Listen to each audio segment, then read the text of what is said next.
जय हिंद दोस्तों, स्वागत है आपका हमारे चैनल चाणक्य जीएस में। कैसे हैं आप सब? आशा करते हैं अच्छे होंगे।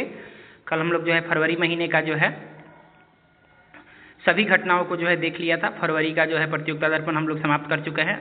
आज हम लोग जो है मार्च की सभी घटनाओं को देखेंगे, अंतर्राष्ट्रीय और राष्ट्रीय घटनाक्रम को छोड़ के, क्योंकि अंतर्राष्ट्रीय राष्ट्रीय घटनाक्रम हम लोग कर चुके हैं। तो इसमें जो है अब सभी घटनाओं को जो है मार्च वाला सभी घटनाओं को देखेंगे। कल जो है एक टॉपिक पे जो है गलती हो गया था, उसके लिए माफ़ी चाहता हूँ। कल एक टॉपिक था कि पूर्व प्रधानमंत्री मनमोहन सिंह का जो है कार्यकाल कब से कब तक रहा। तो उनका जो है कार्यकाल मई 2004 से मई 2014 तक होगा, क्योंकि वो 2024 हो गया था। उसको आप लोग सुधार लीजिएगा। मई 2004 से जो है मई 2014 तक ही उनका कार्यकाल रहा था। कांग्रेस के जो है 2 बार वो प्रधानमंत्री कांग्रेस से जो है रहे थे, तो उसको सुधार लीजिएगा। मई 2004 से मई 2014 तक 2024 हो गया था, उसके लिए माफ़ी चाहते हैं। चलिए आगे चलते हैं। आर्थिक परिदृश्य हमारा है, कुछ वर्षों का जो है जीडीपी वृद्धि दर दिया हुआ है। जैसे कह रहा है कि वर्ष 2020-21 में -5.8% रहा था, यानी कि जो हमारा जीडीपी वृद्धि जो है ऋणात्मक रहा था। 2021-22 में जो है +9.7% रहा था। वर्ष 22-23 में जो है 7% रहा था। 23-24 में जो है 8.2% रहा था। अब वर्ष 24-25 के पहले अग्रिम अनुमान में 6.4% अनुमानित है, यानी कि 24-25 का जो पहला अग्रिम अनुमान है उसमें 6.4% अनुमानित है। अगला प्रश्न है कि थोक मूल्य सूचकांक का आधार वर्ष 2022-23 करने के लिए आवश्यक सुझाव हेतु कार्य समूह का गठन किया गया है, यानी कि जो थोक मूल्य सूचकांक है उसको 2022-23 करने के लिए 11-12 के स्थान पर 2022-23 करने के लिए जो है कार्य समूह का गठन। सितंबर 2024 के अंत में भारत पर कुल बाह्य ऋण जो है 7 से 11.8 अरब डॉलर है। वित्त मंत्रालय की रिपोर्ट है, यानी कि सितंबर 2024 के अंत में भारत पर कुल बाह्य ऋण कितना है? 7 से 11.8 अरब डॉलर, वित्त मंत्रालय की रिपोर्ट के अनुसार। देश में 2024 के दौरान नवीकरणीय विद्युत स्थापित क्षमता में 15.84% की वृद्धि हुई है। देश में 2024 के दौरान जो है नवीकरणीय विद्युत स्थापित क्षमता में 15.84% की वृद्धि हुई है। 209.44 गीगावाट जो है स्थापित क्षमता हो गई है, अब 209.44 गीगावाट। अगला प्रश्न है हमारा कि केंद्र प्रायोजित आयुष्मान भारत प्रधानमंत्री जन आरोग्य योजना में ओडिशा जनवरी 2025 में शामिल हो गया है। केंद्र प्रायोजित आयुष्मान भारत प्रधानमंत्री जन आरोग्य योजना में ओडिशा जो है जनवरी 2025 में शामिल हो गया है। ये 34वां जो है राज्य और केंद्र शासित प्रदेशों की सूची में यह 34वां था। राज्य और केंद्र शासित प्रदेशों की सूची में जो है उड़ीसा कौन था? 34वां था। और 35वां आपका दिल्ली जो है शामिल हो गया था। 35वां कौन शामिल हो गया था? दिल्ली शामिल हो गया था। पश्चिम बंगाल जो है इस योजना में शामिल नहीं है। अगला है कि अब कुल 34 राज्य और केंद्र शासित प्रदेश आयुष्मान भारत योजना के दायरे में आ गए हैं। देखिए आ गया, आयुष्मान भारत योजना में शामिल होने वाला उड़ीसा जो है 34वां राज्य केंद्र शासित प्रदेश बन गया है। अगला प्रश्न है कि गोप बंधु जन आरोग्य योजना कहाँ चलाया जा रहा था? तो गोप बंधु जन आरोग्य योजना जो है वहीं उड़ीसा में चलाया जा रहा था। इसी को मिला के जो है वहाँ पे जन आरोग्य योजना को जो है लागू कर दिया गया है। CCPA का फुल फॉर्म क्या होता है? तो central consumer protection authority. CCPA का फुल फॉर्म याद रखिएगा, सेंट्रल कंज्यूमर प्रोटेक्शन अथॉरिटी होता है। CCPA का full form central consumer protection authority होता है। अगला प्रश्न है नियुक्ति से, यानी कि नियुक्ति कौन कौन सा हुआ है उसको देखते हैं। पटना उच्च न्यायालय के मुख्य न्यायाधीश रहे के विनोद चंद्रन अब सर्वोच्च न्यायालय में न्यायाधीश बन गए हैं। पटना उच्च न्यायालय के जो है मुख्य न्यायाधीश रहे थे के विनोद चंद्रन, जो अब सर्वोच्च न्यायालय के न्यायाधीश बन गए हैं। इसरो के अध्यक्ष कौन है? तो डॉक्टर बी नारायण है। अंतरिक्ष विभाग के सचिव कौन है? तो ये भी बी नारायण है। अंतरिक्ष आयोग के अध्यक्ष कौन है? तो ये भी बी नारायण है। CRPF के महानिदेशक कौन बने हैं? तो ज्ञानेंद्र प्रताप सिंह बने हैं। इसको याद रखिएगा, CRPF के महानिदेशक ज्ञानेंद्र प्रताप सिंह बने हैं। अब आते हैं हम लोग पुरस्कार और सम्मान पे। राष्ट्रीय खेल पुरस्कार 2024 के बारे में हम लोग देखते हैं। राष्ट्रीय खेल पुरस्कार 2024 जो है कैसे कैसे किसको किसको दिया गया है। अगला टॉपिक है मेजर ध्यानचंद्र खेल रत्न पुरस्कार। मेजर ध्यानचंद्र खेल रत्न पुरस्कार, पहले इसको राजीव गांधी खेल रत्न पुरस्कार के नाम से जाना जाता था। यानी कि राष्ट्रीय खेल पुरस्कार में जो है मेजर ध्यानचंद्र खेल रत्न पुरस्कार को पहले राजीव गांधी खेल रत्न पुरस्कार के नाम से जाना जाता था। 2021 में इसका नेम परिवर्तन किया गया और इसका नाम कर दिया गया है मेजर ध्यानचंद्र खेल रत्न पुरस्कार। इसमें कुल पुरस्कार राशि जो है 25 लाख है, यानी कि 25 लाख दिया जाता है। 2024 में 4 खिलाड़ियों को दिया गया है। 2024 में मेजर ध्यानचंद्र खेल रत्न पुरस्कार कितने खिलाड़ियों को दिया गया है? तो 4 खिलाड़ियों को। पहला कौन है?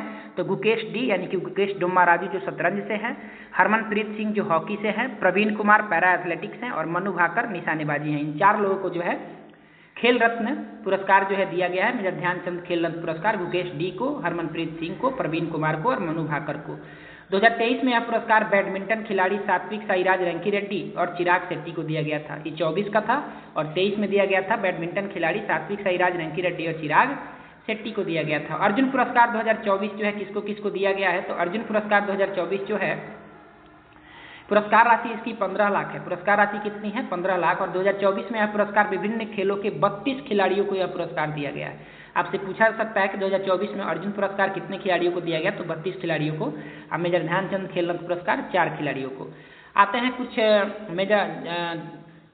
अर्जुन पुरस्कार से सम्मानित कुछ एथलेटिक्स जो कुछ एथलीट का जो है नाम देखते हैं, जैसे जिनको इस साल मिला है, जैसे ज्योति याराजी हैं जो एथलेटिक्स से हैं, अन्नू रानी ये भी एथलेटिक्स से हैं, नीतू ये मुक्केबाजी से हैं, स्वीटी ये भी मुक्केबाजी से हैं, अजीत सिंह पैरा एथलेटिक्स से हैं, एच होकातो सेमा ये पैरा एथलेटिक्स से हैं, बंतिका अग्रवाल ये शतरंज खेलती हैं, जर्मनप्रीत सिंह हॉकी से, सुखजीत सिंह हॉकी से, सलीमा टेटे ये भी हॉकी से हैं। याद रखिएगा इन सबका नाम, कभी कभी पूछ लेता है। अभिषेक ये भी हॉकी से हैं, संजय ये भी हॉकी से हैं, प्रीतिपाल पैरा एथलेटिक्स से हैं, नवदीप सैनी पैरा एथलेटिक्स से हैं, साजन प्रकाश ये तैराकी से हैं, सरबजोत सिंह ये निशानेबाजी से हैं, स्वप्निल सुरेश कुशाली निशानेबाजी से हैं, तुलसी मथी मुरुगेसन ये पैरा बैडमिंटन है, मनीषा रामदास ये भी पैरा बैडमिंटन से हैं, अमन जो है ये कुश्ती से हैं और रुबीना फ्रांसिस ये पैरा निशानेबाजी से हैं। इनका नाम जरूर आप लोग याद रखिएगा। अगले टॉपिक पे हम चलते हैं। खेल में उत्कृष्ट प्रदर्शन के लिए अर्जुन पुरस्कार आजीवन 2024 किसे दिया गया है, तो ये सुच्चा सिंह एथलेटिक्स और मुरलीकांत राजाराम पेटकर को जो है पैरा तैराकी के लिए दिया गया है। अगला टॉपिक है कि द्रोणाचार्य पुरस्कार 2024 किसको किसको दिया गया है। द्रोणाचार्य पुरस्कार 2024 नियमित श्रेणी में दिया गया है सुभाष राणा को, दीपाली देशपांडे को और संदीप सांगवान को। सुभाष राणा जो है पैरा निशानेबाजी से हैं, दीपाली देशपांडे निशानेबाजी से हैं और संदीप सांगवान जो है हॉकी से हैं। ये नियमित श्रेणी में दिया गया। और आजीवन श्रेणी में दिया गया है एस मुरलीधरन बैडमिंटन से और अमीडो एनेलो कोलाको फुटबॉल से। अगला टॉपिक है कि मौलाना अबुल कलाम आजाद ट्रॉफी 2024 किसे दिया गया है, तो मौलाना अबुल कलाम आजाद ट्रॉफी जो है चंडीगढ़ विश्वविद्यालय को दिया गया है। किसे दिया गया है, चंडीगढ़ विश्वविद्यालय को दिया गया है। राष्ट्रीय खेल प्रोत्साहन पुरस्कार 2024 किसे दिया गया है, तो physical education foundation of India को दिया गया है। राष्ट्रीय खेल प्रोत्साहन पुरस्कार 2024 physical education foundation of India को दिया गया है। अगले टॉपिक की तरफ चलते हैं। अगला टॉपिक है हम लोग का कि 82वें गोल्डन ग्लोब पुरस्कार 2025 जो है किसे दिया गया है, तो ड्रामा श्रेणी में सर्वश्रेष्ठ फिल्म द ब्रूटलिस्ट को दिया गया है और कॉमेडी श्रेणी में सर्वश्रेष्ठ फिल्म एमिलिया पेरेज को दिया गया है। अगला टॉपिक है कि सर्वश्रेष्ठ निर्देशक ब्रेडी कार्बेट को और ब्रेडी कार्बेट को जो है दिया गया है। सर्वश्रेष्ठ निर्देशक किसको, ब्रेडी कार्बेट को जो है दिया गया है। अगला प्रश्न है हम लोग का कृति चक्र और शौर्य चक्र 2025। कृति चक्र 2 लोगों को दिया गया है 2025 में। कृति चक्र 2 लोगों को दिया गया है, मेजर रंजीत को 22 राष्ट्रीय राइफल्स और नायक दिलवर खाना को मरणोपरांत 28 राष्ट्रीय राइफल्स, इनको जो है कृति चक्र से सम्मानित किया गया है। और शौर्य चक्र जो है 14 व्यक्तियों को दिया गया है। शौर्य चक्र कितने व्यक्तियों को दिया गया है, 14 व्यक्तियों को। अब आइए हम लोग पद्म पुरस्कार 2025 को एक नज़र में देखते हैं। पद्म पुरस्कार से क्वेश्चन हमेशा बनता है, पद्म पुरस्कार को देखना बहुत जरूरी है। तो पद्म पुरस्कार 2025 में सबसे पहले पद्म विभूषण 7 लोगों को दिया गया, पद्म भूषण 19 लोगों को दिया गया और पद्मश्री 113 लोगों को दिया गया। और टोटल पद्म पुरस्कार जो है 139 लोगों को दिया गया, ये जरूर याद रखिएगा। अगले टॉपिक की तरफ चलते हैं कि पद्म विभूषण 2025 कितने लोगों को दिया गया है, तो ये 7 लोगों को दिया गया है। और किन किन लोगों को दिया गया है इनको हम लोग देखते हैं। ये दिया गया है आपका नागेश्वर रेड्डी, दुरपुर नागेश्वर रेड्डी को दिया गया है। दुरपुर नागेश्वर रेड्डी को दिया गया है जो चिकित्सा से संबंधित है और तेलंगाना के हैं। ये एशियन हेल्थ केयर से संबंधित है, एशियन हेल्थ केयर से। दूसरा है न्यायमूर्ति जगदीश खेहर को दिया गया है जो सेवानिवृत्त हो चुके हैं, सार्वजनिक मामलों के लिए चंडीगढ़ के हैं न्यायमूर्ति जगदीश खेहर। तीसरा दिया गया है आपका कुमुदनी रजनीकांत लाखिया को, जो कला कथक नृत्यांगना है। ये कुमुदनी रजनीकांत लाखिया ये जो है कुमुदनी कथक से जो है संबंधित है, ये गुजरात की हैं। चौथा है आपका लक्ष्मी नारायण सुब्रमण्यम, ये भी कला से संबंधित है, वायलिन वादक हैं, कर्नाटक के हैं। एम.टी. वासुदेवन नायर मरणोपरांत इनको दिया गया है, साहित्य के क्षेत्र से है और केरल के हैं MT. Vasudevan Nair. Osama Suzuki जो है व्यापार और उद्योग से हैं, इनको भी मरणोपरांत दिया गया है। मारुति सुजुकी के संस्थापक हैं और जापान से हैं। शारदा सिन्हा जरूर याद रखिएगा, बिहार से हैं। शारदा सिन्हा मरणोपरांत इनको दिया गया है, बिहार कोकिला के नाम से प्रसिद्ध हैं। कला भोजपुरी गायिका हैं, बिहार की हैं, इनको जो है दिया गया है। यानी कि 7 लोगों का आपको नाम याद रखना है। ये 7 लोग कौन कौन से हैं? तो शारदा सिन्हा, ओसामा सुजुकी, उसके बाद एम.टी. वासुदेवन नायर, लक्ष्मी नारायण सुब्रमण्यम, कुमुदनी रजनीकांत, न्यायमूर्ति जगदीश खेहर और दुर्वुर नागेश्वर रेड्डी को जो है दिया गया है। चलिए अब आगे चलते हैं, हम लोग पद्म भूषण की तरफ चलते हैं। पद्म भूषण जो है 19 लोगों को दिया गया है। पद्म भूषण कितने लोगों को दिया गया है? 19 लोगों को। इसमें बिहार से जो है सुशील कुमार मोदी को दिया गया है। सुशील कुमार मोदी जो सार्वजनिक मामले के जो है लिए इनको दिया गया है बिहार से। बिहार के पूर्व उप मुख्यमंत्री भी है। आपको दूसरा विनोद धाम का नाम याद रखना है। इंटेल के पेटीएम चिप के जनक हैं, ये यूएसए के हैं। विज्ञान और इंजीनियरिंग से संबंधित है विनोद धाम, इंटेल के पेटीएम चिप के जनक। शेखर कपूर को दिया गया है फिल्म निर्देशक कला, ये महाराष्ट्र के हैं। पंकज उदास जो गजल गायक हैं, इनका निधन हो चुका है, इनको भी दिया गया है पद्म विभूषण, महाराष्ट्र के हैं। पंकज पटेल व्यापार और उद्योग से गुजरात के हैं। पी.आर. श्रीजेश खेल से हैं, जो हॉकी खेलते हैं, ये केरल के हैं। भारतीय हॉकी टीम के पूर्व गोलकीपर भी रह चुके हैं। नंदमुरी बालकृष्ण तेलुगु फिल्म अभिनेता हैं, आंध्र प्रदेश के, इनको भी मिला हुआ है। मनोहर जोशी मरणोपरांत इसको मिला है सार्वजनिक मामलों के लिए, महाराष्ट्र के पूर्व मुख्यमंत्री रह चुके हैं मनोहर जोशी। चलिए आगे चलते हैं। जतिन गोस्वामी को मिला है कला के क्षेत्र में, असम के हैं। अनंत नाग को मिला है कला के क्षेत्र में, ये कर्नाटक के हैं। ए सूर्य प्रकाश को साहित्य एवं शिक्षा पत्रकारिता के क्षेत्र में, कर्नाटक के हैं। विवेक देबरॉय प्रधानमंत्री की आर्थिक सलाहकार परिषद के पूर्व अध्यक्ष, साहित्य एवं शिक्षा के क्षेत्र में, इनको दिल्ली के हैं ये, इनको भी मिला है पद्म विभूषण। अगला है आपका पद्मश्री। पद्मश्री जो है 113 लोगों को दिया गया है। इसमें बिहार से जो भी संबंधित है, बीपीएससी 71वीं के लिए जो है इंपॉर्टेंट हो सकता है, तो इसको जरूर आप लोग देखेंगे। भीम सिंह भावेश हैं, सामाजिक कार्य के लिए बिहार से हैं। हेमंत कुमार चिकित्सा के क्षेत्र से हैं, बिहार के हैं। किशोर कुणाल सिविल सेवा IPS, ये बिहार के हैं, मरणोपरांत इनको दिया गया है। श्रीमती निर्मला देवी कला से संबंधित है, बिहार की हैं, इनको भी दिया गया है। विजय नित्यानंद सुरेश्वर जी महाराज अध्यात्मवाद से संबंधित है, बिहार के हैं, इनको भी दिया गया है। तो ये बिहारियों का नाम जो है दिया हुआ है पद्मश्री, जो 2025 में इनको दिया गया है, इसको जरूर आप याद रखेंगे, इससे प्रश्न बन सकते हैं।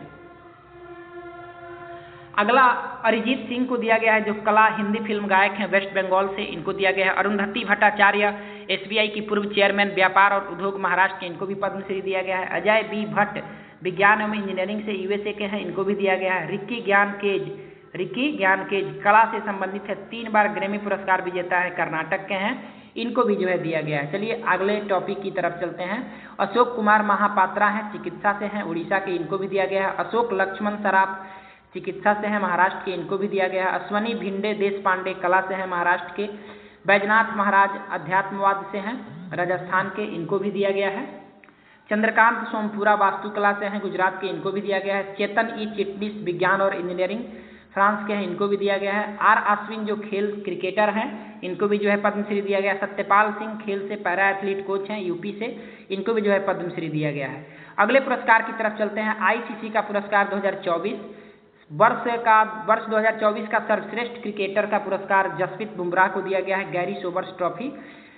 वर्ष का सर्वश्रेष्ठ टेस्ट क्रिकेटर जसप्रीत बुमराह को दिया गया है। वर्ष का सर्वश्रेष्ठ T20 अंतर्राष्ट्रीय क्रिकेटर अर्शदीप सिंह को दिया गया है, 2024 की बात हो रही है। वर्ष का सर्वश्रेष्ठ वनडे क्रिकेटर अजयतुल्लाह उमरजई को दिया गया है, अब अफगानिस्तान के हैं। वर्ष का सर्वश्रेष्ठ उदयीमान खिलाड़ी का पुरस्कार कामेंदु मेंडिस को दिया गया है, श्रीलंका के हैं। सर्वश्रेष्ठ एसोसिएट क्रिकेटर का पुरस्कार गेरहार्ड इरासियस को दिया गया है, जो नामीबिया के हैं। सर्वश्रेष्ठ एसोसिएट क्रिकेटर का पुरस्कार गेरहार्ड इरासियस, जो नामीबिया के हैं। अगला टॉपिक है हमारा ICC महिला cricketer of the year. ICC महिला cricketer of the year, ICC महिला cricketer of the year Amelia Kerr को दिया गया है, जो न्यूजीलैंड की हैं। सर्वश्रेष्ठ ODI महिला क्रिकेटर स्मृति मंधाना को दिया गया है, जो भारत की हैं। सर्वश्रेष्ठ T20 इंटरनेशनल महिला खिलाड़ी अमेलिया केर को ही दिया गया है, जो न्यूजीलैंड के हैं। सर्वश्रेष्ठ अंपायर का डेविड सेफर्ट ट्रॉफी किसे दिया गया है? तो रिचर्ड इलिंगवर्थ को दिया गया है, जो इंग्लैंड के हैं। अगला टॉपिक है हम लोग का नेताजी सुभाष चंद्र बोस आपदा पुरस्कार 2025 किसे दिया गया है? नेताजी सुभाष चंद्र बोस आपदा पुरस्कार 2025, तो ये दिया गया संस्थागत श्रेणी में INCOIS इनकोइस भारतीय राष्ट्रीय महासागर सूचना केंद्र को, भारतीय राष्ट्रीय महासागर सूचना केंद्र को दिया गया है। पुरस्कार राशि इसमें 51 लाख दिया जाता है, हैदराबाद को दिया गया है। भारतीय राष्ट्रीय महासागर सूचना केंद्र हैदराबाद को दिया गया है संस्थागत श्रेणी में नेताजी सुभाष चंद्र बोस आपदा पुरस्कार 2025 भारतीय राष्ट्रीय महासागर सूचना केंद्र हैदराबाद को।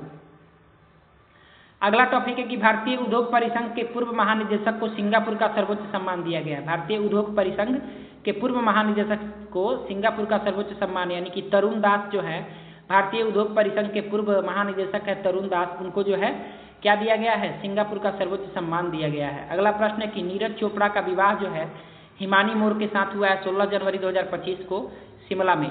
हिमानी मोर कौन है, तो अमेरिका में पढ़ रही टेनिस खिलाड़ी है, अमेरिका में पढ़ रही टेनिस खिलाड़ी है। नीरज चोपड़ा की पत्नी हिमानी मोर दिल्ली के मिरांडा हाउस की छात्रा रही है। अगला टॉपिक हम लोग देखते हैं निधन से संबंधित है। अगला टॉपिक सबसे पहला है जिमी कार्टर। तो जिमी कार्टर जो है नोबेल शांति पुरस्कार से सम्मानित है। 100 वर्ष की आयु में इनका निधन हुआ है जिमी कार्टर का। अमेरिका के पूर्व राष्ट्रपति भी हैं जिमी कार्टर, नोबेल शांति पुरस्कार भी इनको मिला था और इनका जो है निधन हो गया है 100 वर्ष की आयु में। डेनिस ला जो है स्कॉटलैंड के पूर्व दिग्गज खिलाड़ी हैं, स्कॉटलैंड के पूर्व दिग्गज खिलाड़ी हैं डेनिस ला, इनका भी जो है निधन हो चुका है। ओसामू सुजुकी जो है जापान के ऑटोमोबाइल उद्यमी हैं, इनका भी निधन हो चुका है। डॉक्टर राजगोपाला चिदम्बरम परमाणु वैज्ञानिक, इनका भी निधन हो चुका है। रक्षा मंत्रालय ने वर्ष 2025 को घोषित किया है सुधारों का वर्ष। रक्षा मंत्रालय ने वर्ष 2025 को क्या घोषित किया है, सुधारों का वर्ष, ईयर ऑफ रिफॉर्म्स। चलिए हम लोग दिवस को देखते हैं आगे। सबसे पहले आपका विश्व ब्रेल दिवस 4 जनवरी को मनाया जाता है। प्रवासी भारतीय दिवस 9 जनवरी को, विश्व हिंदी दिवस 10 जनवरी को, युवा दिवस 12 जनवरी को, थल सेना दिवस 15 जनवरी को, पराक्रम दिवस 23 जनवरी को, सुभाष चंद्र बोस जयंती पे ही जो है पराक्रम दिवस मनाया जाता है 23 जनवरी को। अगला है राष्ट्रीय बालिका दिवस, ये 24 जनवरी को मनाया जाता है। राष्ट्रीय मतदाता दिवस ये 25 जनवरी को मनाया जाता है। अंतर्राष्ट्रीय सीमा शुल्क दिवस ये 26 जनवरी को मनाया जाता है, इसको जरूर याद रखेंगे। शहीद दिवस जो है 30 जनवरी को मनाया जाता है। चलते हैं अगले टॉपिक की तरफ। अगला टॉपिक है पुस्तक को जरूर याद रखिएगा जितने भी पुस्तक हैं। कह रहा है कि who dares win a soldier's memoir, lieutenant general Y K. Joshi का लिखा हुआ है। Who dares win a soldier's memoir lieutenant general Y K. Joshi का है। Live while your are alive, दूसरा है live while your are alive, Shiv Khera का पुस्तक है live while your are alive, Shiv Khera का पुस्तक है। अगला है वाइल्ड फिक्शंस, अगला पुस्तक क्या है, वाइल्ड फिक्शंस, ये अमिताभ घोष का है। द न्यू आइकॉन, अगला टॉपिक है द न्यू आइकॉन, ये अरुण शौरी का है। द न्यू आइकॉन जो है Savarkar and the facts, the new icon ये अरुण शौरी के द्वारा लिखा गया है। अगला टॉपिक है कि ग्रामीण भारत महोत्सव 2025 दिल्ली में भारत मंडपम में 4 से 9 जनवरी को संपन्न हुआ है। भारतीय ग्रामीण भारत महोत्सव 2025 दिल्ली में भारत मंडपम में 4 से 9 जनवरी के बीच संपन्न हुआ है। थीम क्या है इसका, तो विकसित भारत 2047 के लिए एक प्रतिस्कंदी ग्रामीण भारत का निर्माण करना। आदर्श वाक्य था गांव बढ़े तो देश बढ़े, गांव बढ़े तो देश बढ़े। चलते हैं अगले टॉपिक की तरफ। दक्षिण कोरिया में भीषण विमान दुर्घटना में 179 लोगों की मौत हो गई है। दक्षिण कोरिया में भीषण विमान दुर्घटना में 179 लोगों की मौत हो गई है। जेजू एयर का बोइंग 737-800 विमान था, जिसमें 179 लोगों की मौत हो चुकी है। मुआन शहर में दक्षिण कोरिया, मुआन शहर है दक्षिण कोरिया का, वहीं पे जो है विमान दुर्घटनाग्रस्त हुआ। यह विमान बैंकॉक से आया था। यह विमान कहाँ से आया था, बैंकॉक से आया था। तटरक्षक बल का ध्रुव हेलीकॉप्टर पोरबंदर में दुर्घटनाग्रस्त हो गया है। तटरक्षक बल यानी कि इंडियन कोस्ट गार्ड जो होता है, उसका ध्रुव हेलीकॉप्टर जो है पोरबंदर में यानी कि गुजरात के पोरबंदर में दुर्घटनाग्रस्त हो गया था, जरूर याद रखिएगा। मिशन मौसम क्या है, तो पीएम मोदी के द्वारा शुभारंभ 14 जनवरी 2025 को नई दिल्ली में किया गया मिशन मौसम का। भारत मौसम विज्ञान विभाग के 150वें स्थापना दिवस के अवसर पर जो है मिशन मौसम का जो है शुभारंभ किया गया। मौसम प्रबंधन की रणनीति बनाने में सहायता प्रदान करेगा कौन, मिशन मौसम। अगले टॉपिक पे चलते हैं। अगला टॉपिक है Bharat mobility global expo 2025। Bharat mobility global expo 2025 क्या है, तो ऑटोमोबाइल क्षेत्र की एशिया की सबसे बड़ी प्रदर्शनी है। ऑटोमोबाइल क्षेत्र की एशिया की सबसे बड़ी प्रदर्शनी ऑटो एक्सपो 2025 का आयोजन 17 से 22 जनवरी 2025 को नई दिल्ली में किया गया। नई दिल्ली के प्रगति मैदान के भारत मंडपम में हुआ। यानी कि भारत मोबिलिटी ग्लोबल एक्सपो 2025 का आयोजन जो है नई दिल्ली के प्रगति मैदान के भारत मंडपम में हुआ। एनसीआर में 3 अलग अलग स्थानों पर हुआ। कहाँ कहाँ, तो भारत मंडपम, यशोभूमि द्वारका और ग्रेटर नोएडा, 3 जगहों पे हुआ। एक तो भारत मंडपम में, दूसरा यशोभूमि द्वारका में और तीसरा ग्रेटर नोएडा में। अगला प्रश्न है कि 23वां दिव्य कला मेला बड़ोदरा में संपन्न हुआ है। 23वां दिव्य कला मेला गुजरात के बड़ोदरा में संपन्न हुआ है। दिव्यांग उद्यमियों कारीगरों के उत्पादों एवं शिल्प कौशलों के प्रदर्शन एवं प्रोत्साहन के लिए जो है 23वां दिव्य कला मेला का आयोजन बड़ोदरा में किया गया है। अमेरिका में जॉर्जिया के पश्चात अब ओहियो में भी अक्टूबर माह हिंदू विरासत माह जो है घोषित किया गया है। अमेरिका में जॉर्जिया के पश्चात अब ओहियो भी वहाँ का जगह है, ओहियो में भी अक्टूबर माह को हिंदू विरासत माह जो है घोषित किया गया है। अगले प्रश्न की तरफ चलते हैं। अब जो है हमारा नौसैनिक या सेना का जो है अभ्यास है ला पेरोस बहुराष्ट्रीय संयुक्त अभ्यास 2025 जो है ला पेरोस, ये फ्रांसीसी नौसेना का है। इसमें भारतीय नौसेना की भागीदारी हुई। यह चौथा संस्करण था। हिंद महासागर और प्रशांत महासागर के बीच मलक्का, सुंडा और लोम्बोक स्टेट में 16 से 24 जनवरी 2025 को संपन्न हुआ ला पेरोस। इसमें भारतीय नौसेना भी शामिल हुई थी, फ्रांस का है। भारतीय सशस्त्र बलों का संयुक्त अभ्यास कौन था? Devil strike. भारतीय सशस्त्र बलों का संयुक्त अभ्यास कौन सा हुआ है? डेविल स्ट्राइक, इसको याद रखेंगे।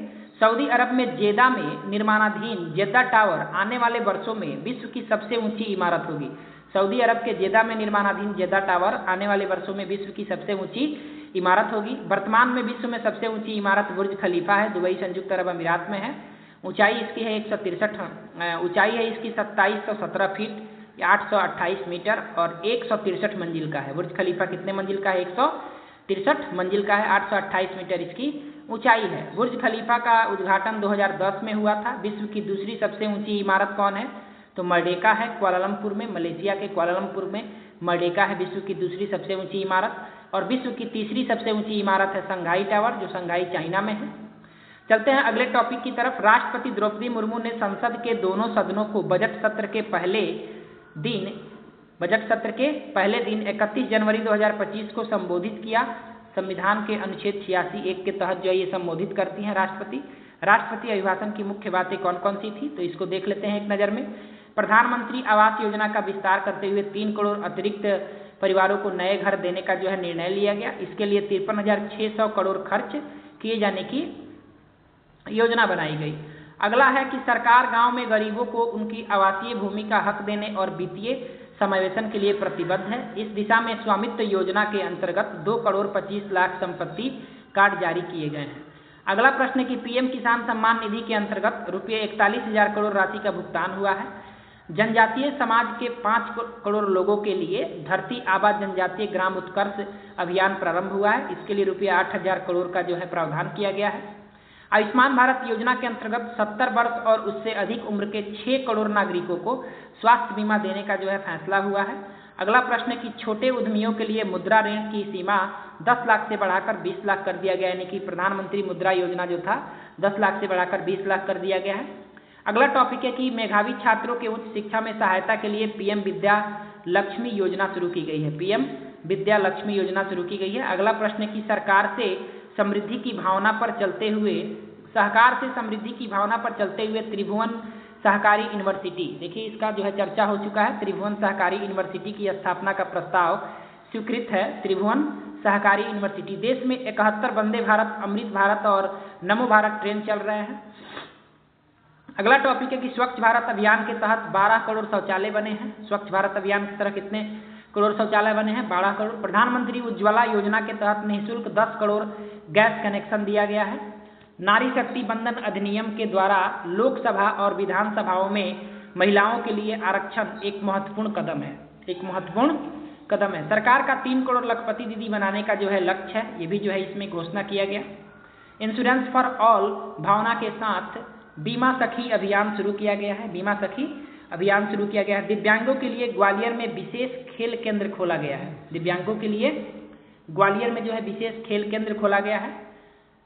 अगला है कि बाड़वन में भारत के पहले डीप वाटर मेगा पोर्ट की आधारशिला रखी गई है। अगला है कि विश्व का सबसे ऊंचा रेल ब्रिज कौन है? तो ये है चेनाब ब्रिज। विश्व का सबसे ऊंचा रेल ब्रिज कौन सा है? तो चेनाब ब्रिज है। देश का पहला रेल केबल ब्रिज कौन सा है? तो आंची ब्रिज है। देश का पहला रेल केबल ब्रिज कौन सा है? तो ये आंजी ब्रिज है। भविष्य में विश्व की सबसे ऊंची सुरंग होगी सिकुनला सुरंग। भविष्य में विश्व की सबसे ऊंची सुरंग कौन होगी? सिकुनला सुरंग। भारत का मेट्रो नेटवर्क अब 1000 किलोमीटर का माइलस्टोन पार कर चुका है। भारत का मेट्रो नेटवर्क जो है 1000 किलोमीटर का माइलस्टोन पार कर चुका है। अगला प्रश्न कि भारत अब मेट्रो नेटवर्क के मामले में दुनिया का तीसरा सबसे बड़ा देश बन गया है। मेट्रो नेटवर्क के मामले में दुनिया का तीसरा सबसे बड़ा देश बन गया है। चलते हैं अगले टॉपिक की तरफ। रेहड़ी पट्टी पर दुकान लगाने वालों के लिए स्वनिधि योजना का सफल क्रियान्वयन हो रहा है। रुपये 50,000 करोड़ की लागत से अनुसंधान नेशनल रिसर्च फाउंडेशन की शुरुआत हुई है। रुपये 10,000 करोड़ से जो है विज्ञान धारा योजना की शुरुआत की गई है। नवीकरणीय ऊर्जा से 2030 तक 500 गीगावाट का लक्ष्य रखा गया है। नवीकरणीय ऊर्जा से 2030 तक 500 गीगावाट का लक्ष्य रखा गया है। घरों की छतों पर सौर ऊर्जा उत्पादन के लिए प्रधानमंत्री सूर्य घर मुफ्त बिजली योजना शुरू की गई है। घरों की छतों पर सौर ऊर्जा उत्पादन के लिए प्रधानमंत्री सूर्य घर मुफ्त बिजली योजना शुरू की गई है। अगला टॉपिक है आर्थिक समीक्षा 24-25 देखते हैं। वित्त मंत्री निर्मला सीतारमण ने 31 जनवरी 2025 को संसद में प्रस्तुत किया आर्थिक समीक्षा। 2024-25 में भारत की वास्तविक जीडीपी वृद्धि 6.4% रही है। 2024-25 में भारत की वास्तविक जीडीपी वृद्धि 6.4% रही है, जो दशकीय औसत से काफ़ी करीब है, जो दशकीय औसत से काफ़ी करीब है। अगला टॉपिक है कि आर्थिक समीक्षा के अनुसार वित्तीय वर्ष 25-26 में भारतीय अर्थव्यवस्था में 6.3 से 6.8% वृद्धि का अनुमान लगाया गया है। केंद्रीय बजट 2025-26 की कुछ मुख्य बातें देखते हैं। वित्तीय वर्ष 25-26 के लिए केंद्र सरकार का बजट वित्त मंत्री निर्मला सीतारमण ने सबका विकास थीम पर आधारित बजट फरवरी 2025 को संसद में प्रस्तुत किया। निर्मला सीतारमण द्वारा प्रस्तुत यह लगातार रिकॉर्ड 8वां केंद्रीय बजट है, यानी कि इनके द्वारा 8 बार जो है केंद्रीय बजट दे दिया गया है। मोरारजी देसाई द्वारा प्रस्तुत लगातार 6 बार बजट प्रस्तुत करने का रिकॉर्ड इन्होंने भंग कर दिया है, यानी कि मोरारजी देसाई जो है 6 बार प्रस्तुत किए थे, निर्मला सीतारमण ने 8 बार जो है केंद्रीय बजट प्रस्तुत कर दिया, तो इनका जो है भंग हो चुका है। कुल मिलाकर सर्वाधिक 10 बार केंद्रीय बजट पेश करने का रिकॉर्ड मोरारजी देसाई के पास ही है। कुल मिलाकर सर्वाधिक 10 बार केंद्रीय बजट पेश करने का रिकॉर्ड मोरारजी देसाई के पास ही है। अगले प्रश्न की तरफ चलते हैं। अगला प्रश्न कौन सा है? तो विकसित भारत के लिए बजट में उल्लिखित 6 व्यापक सिद्धांत कौन कौन से रखे गए? गरीबी से मुक्ति, 100% अच्छे स्तर की स्कूली शिक्षा, सस्ती और सर्व सुलभ स्वास्थ्य सेवाओं का जो है स्वास्थ्य सेवाओं तक पहुंच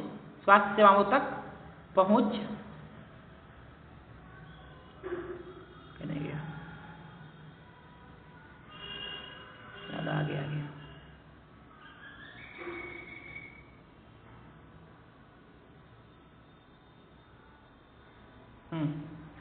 स्वास्थ्य सेवाओं तक पहुंच। अगला है 100% कुशल कामगार के साथ सार्थक रोजगार, आर्थिक गतिविधियों में 70% महिलाएं का जो है भागीदारी, हमारे देश को food basket of the world बनाने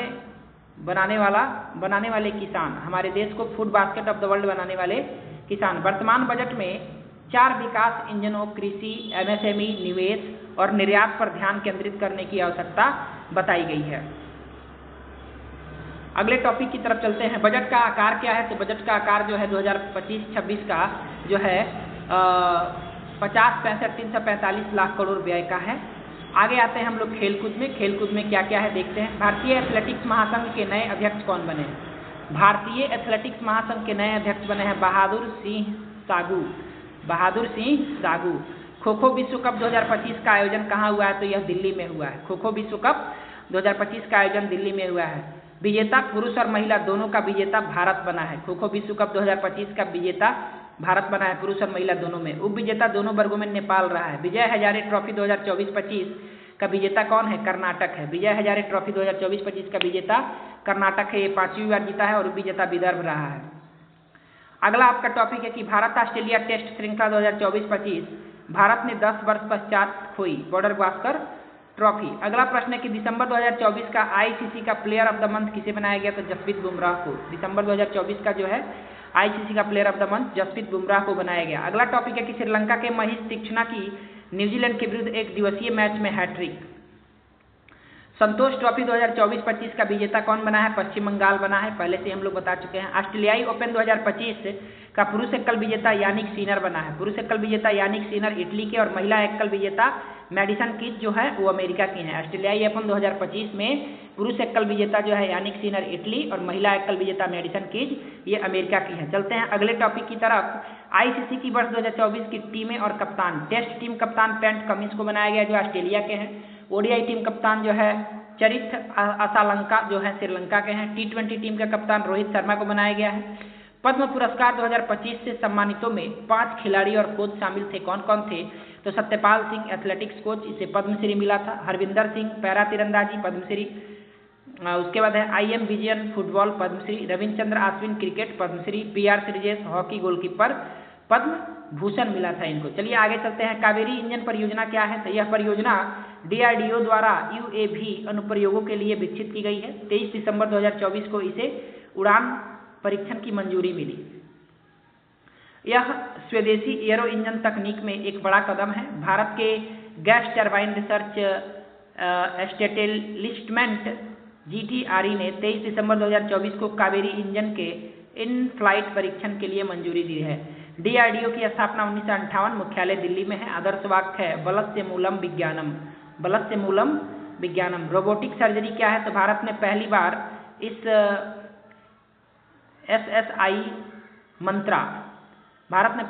SSI मंत्रा रोबोटिक सिस्टम से टेली सर्जरी का जो है सफल परीक्षण किया गया, जिसमें दूर दराज में जटिल सर्जरी संभव हो सकी। टेली सर्जरी में सर्जन दूर से किसी जटिल सर्जरी को कर सकता है।